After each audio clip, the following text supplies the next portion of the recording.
নমস্কার বন্ধুরা, কাজল ভিলেজ কিচেনে সকলকে স্বাগত জানাই। রোজকারের মতো আজও রান্নাঘরে চলে এলাম। আজকের রেসিপি কিভাবে নতুন আলুর দম হয় সেটাই আপনাদের সঙ্গে শেয়ার করব। তার জন্য প্লিজ প্রথম থেকে লাস্ট পর্যন্ত ভিডিওটি দেখতে থাকুন, আশা করছি বেশ ভালো লাগবে। তো চলুন তাহলে শুরু করা যাক।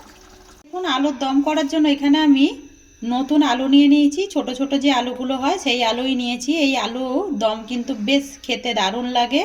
তো তার জন্য আমি এটাকে দিনের বেলাতেই বেশ ভালো করে ধুয়ে পরিষ্কার করে নিয়েছি।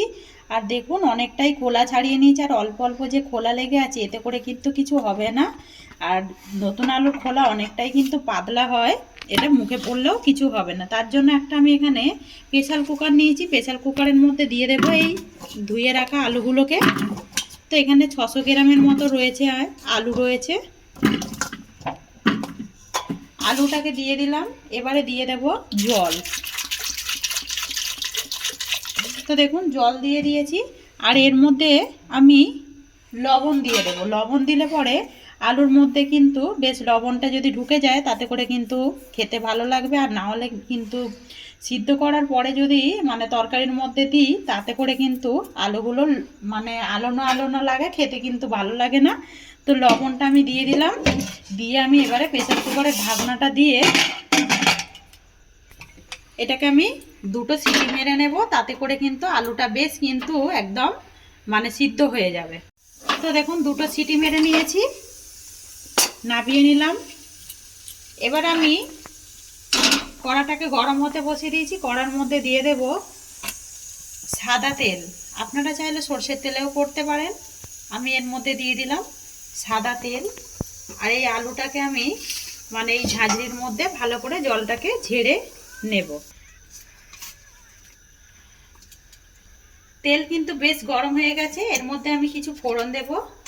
দিয়ে দেব একটা তেজপাতাকে আমি ফাটিয়ে নিয়েছি, দিয়ে দিলাম তেজপাতা। আর এর মধ্যে দিয়ে দেব গোটা গরম মশলা, দালচিনি, লবঙ্গ আর এলাচ দিয়ে দিলাম। ফোড়নটা বেশ সুন্দর মিষ্টি একটা গন্ধ বেরিয়েছে। এবারে দিয়ে দেবো আমি এখানে এরকম ছোট করে পেঁয়াজকে কুচিয়ে নিয়েছি। আমি এখানে 3টে আমি পেঁয়াজ কুচিয়ে নিয়েছি মাঝারি সাইজে। এই পেঁয়াজ কুচানোটাকে দিয়ে দেব। আর একটু অল্প করে লবণ দিয়ে দেব, তাতে করে তাড়াতাড়ি কিন্তু এটা ভাজা হয়ে যাবে। তো দেখুন, পেঁয়াজটা কিন্তু বেশ ভাজা হয়ে গেছে আর একদম নরম হয়ে গেছে। লবণ দেওয়ার কারণে তাড়াতাড়ি কিন্তু নরম হয়ে যায়। এবার আমি এর মধ্যে দিয়ে দেব, এই সময় দিয়ে দেব এখানে আদা রসুন আর কাঁচা লঙ্কা আমি এখানে বেটে নিয়েছি। তো এখানে দিয়ে দেবো আমি আদা রসুন কাঁচা লঙ্কা বাটা। কাঁচা লঙ্কাটা আমি ঝালটা আপনারা আপনাদের পছন্দ মতোই দেবেন। আমি এখানে 4টে কাঁচা লঙ্কা এখানে ব্যবহার করেছি, দিয়ে দিলাম। আদা রসুন কাঁচা লঙ্কাকে ভালো করে একটু ভেজে নেব, যাতে করে কাঁচা গন্ধটা চলে যাওয়া পর্যন্ত এইভাবে নাড়াচাড়া করে একটু মশলাটাকে কষিয়ে নিতে হবে। তো দেখুন, মশলাটা বেশ কিন্তু সুন্দরভাবে কষানো হয়ে গেছে। আমি এবারে এখানে দিয়ে দেব একটা টমেটোকে আমি ভালো করে গ্রেটারের সাহায্যে গ্রেট করে নিয়েছি। এটাকে দিয়ে দেবো। আপনারা চাইলে মিক্সিতে বেটেও দিতে পারেন, তাতে করেও কিন্তু হবে। এবারে টমেটোটাকে ভালো করে একটু ভেজে নেব, তাতে করে কাঁচা একটা গন্ধ থাকে টমেটো, ওইটাও কিন্তু চলে যাবে। তো দেখুন, এখানে কিন্তু টমেটোটাও বেশ ভালো করে ভাজা হয়ে গেছে, একদম তেল ছেড়ে গেছে দেখুন। এবার আমি এর মধ্যে কিছু গুঁড়ো মশলা অ্যাড করব। দিয়ে দেব হলুদের গুঁড়ো, রঙের জন্য দিয়ে দিলাম হলুদ গুঁড়ো। হলুদ গুঁড়ো দিয়ে দিলাম। এবারে দিয়ে দেবো আমি জিরে গুঁড়ো।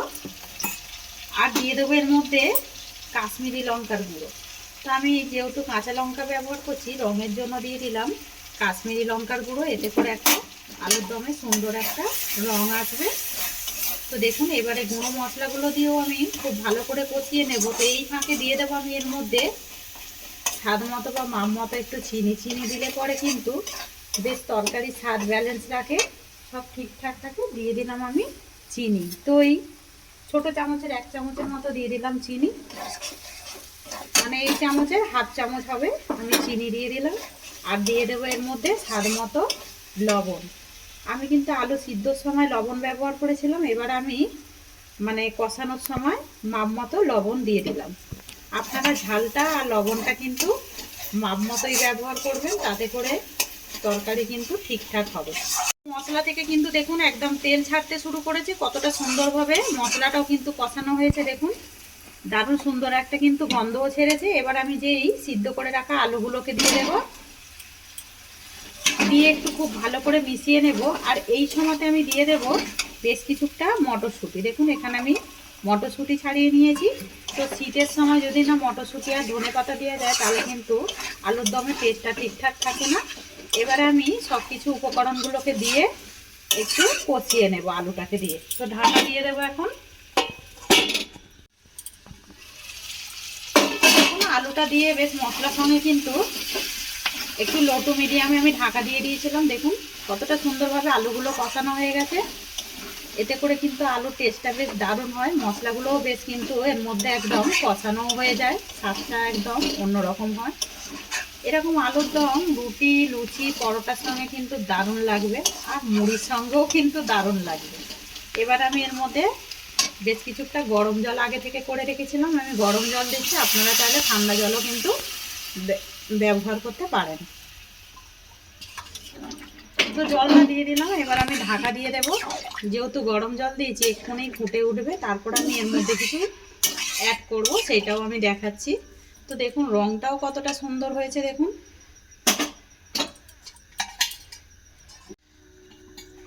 তো দেখুন যখনই তরকারিটা ফুটে উঠবে তখন আমি লো টু মিডিয়ামে দিয়ে দিয়েছিলাম, তাতে করে কিন্তু বেশ ভালো হবে। লো টু মিডিয়ামে যদি লাস্টের দিকে তরকারিটা করা যায় আলুর দমটা, তাহলে কিন্তু বেশ ভালো হয়। দেখুন কালারটা দেখুন, দেখেই মনে হচ্ছে জিভে জল চলে আসছে। তো এই ফাঁকে দিয়ে দেবো আমি, দেখুন কাঁচা লঙ্কা আমি এখানে একটা মানে দুটো কাঁচা লঙ্কা নিয়েছি, এইভাবে আমি চিড়ে নিয়েছি, মাঝখান থেকে একটু ফালা করে দিয়েছি। আর এর মধ্যে দিয়ে দেব বেশ কিছুটা ধনেপাতা কোঁচানো। এবারে আমি লাস্টে দিয়ে দেব গরম মশলা গুঁড়ো, হাফ চামচের মতো দিয়ে দিলাম গরম মশলা গুঁড়ো। দিয়ে সমস্ত উপকরণগুলোকে একবার মিশিয়ে নেব। তো দেখুন দেখতে কতটা সুন্দর লাগছে, আর দারুণ সুন্দর একটা মাংসের মতো একটা গন্ধ ছেড়েছে। আমি আবারও এটাকে ঢাকা দিয়ে দেব। ঢাকা দিয়ে আমি মানে গরম মশলা ফ্লেভারটা সুন্দরভাবে কিন্তু মিশে যাবে। তো দেখুন একদম আলুর দম কিন্তু রেডি হয়ে গেছে। আর এরকমই আমি একটু মানে কাইটা গ্রেভিটা এরকমই রাখবো, এতে করে আলু আর একটু টেনে নেবে। তো একজন কমেন্ট করেছিলেন আলুর দম করতে, তাই জন্যই আলুর দমটা আপনাদের সঙ্গে শেয়ার করলাম। কীরকম লাগলো কমেন্ট করতে ভুলবেন না। যদি ভালো লেগে থাকে একটা লাইক করবেন, বন্ধুদের মাঝে শেয়ার করবেন, আর এই ছোট্ট চ্যানেলটিকে সাবস্ক্রাইবার করে নেবেন। আমার এরকম নিত্য নতুন রান্নার জন্য পাশে থাকা বেল আইকনটি প্রেস করবেন। আর রুটি, লুচি, পরোটার সঙ্গে খেয়ে বলবেন যে কীরকম লাগলো। তো দেখুন একেবারে নামিয়ে নিলাম। আবারও কিন্তু নতুন রেসিপি নিয়ে ফিরে আসবো। এখনকার মতো এই পর্যন্তই। সবাই ভালো থাকবেন, সুস্থ থাকবেন। ধন্যবাদ।